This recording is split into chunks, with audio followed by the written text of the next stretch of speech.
Presiden Republik Indonesia Prabowo Subianto dan Perdana Menteri Inggris Keir Starmer melakukan pertemuan secara virtual pada Sabtu, 22 November 2025. Salah satu pembahasan di pertemuan itu terkait kerjasama di sektor maritim. Keduanya pun sepakat memperkuat Maritime Partnership Program yang mencakup kolaborasi keamanan laut, pertukaran informasi, serta peningkatan kapasitas penegakan hukum. Hasil pertemuan juga mencakup kolaborasi antara perusahaan Indonesia dan Inggris untuk bersama membangun lebih dari 1.000 kapal penangkap ikan, serta pengembangan armada pertahanan laut Indonesia.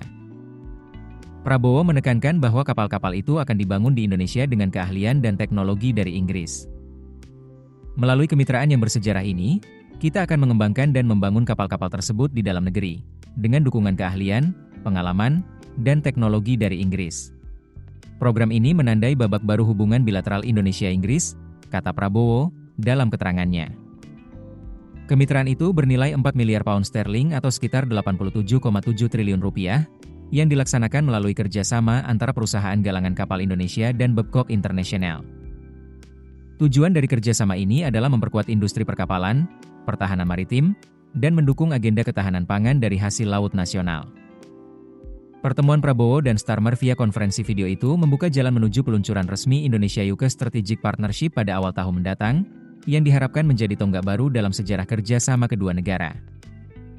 Kemitraan ini akan membuka investasi besar dalam negeri di sektor galangan kapal, merevitalisasi komunitas nelayan, serta memperkuat pertahanan dan keamanan maritim. Selain itu, kerjasama ini diharapkan akan meningkatkan ketahanan pangan, yang merupakan salah satu prioritas utama pemerintah Indonesia. Sementara itu, Starmer menyatakan bahwa kesepakatan dengan Indonesia ini merupakan contoh bagaimana kemitraan internasional yang kuat dapat menghadirkan manfaat nyata bagi masyarakat di masing-masing negara, termasuk penciptaan lapangan kerja, kesempatan ekonomi, dan pertumbuhan. Dalam pembicaraan dengan Prabowo, Starmer menyatakan dukungan penuh terhadap rencana ekspansi kehadiran universitas-universitas terkemuka Inggris di Indonesia. Starmer juga menyampaikan komitmen pemerintah Inggris untuk menyediakan hingga 10.000 beasiswa bagi pelajar Indonesia. Selain isu bilateral, kedua pemimpin turut membahas perkembangan situasi di Gaza. Prabowo dan Starmer menekankan urgensi pembentukan Stabilization Force internasional untuk melindungi warga sipil serta memastikan bantuan kemanusiaan dapat berjalan tanpa hambatan. Keputusan bisnis terbaik datang dari data, bukan tebakan. Mudah berlangganan Business Insight dengan subscribe with Google.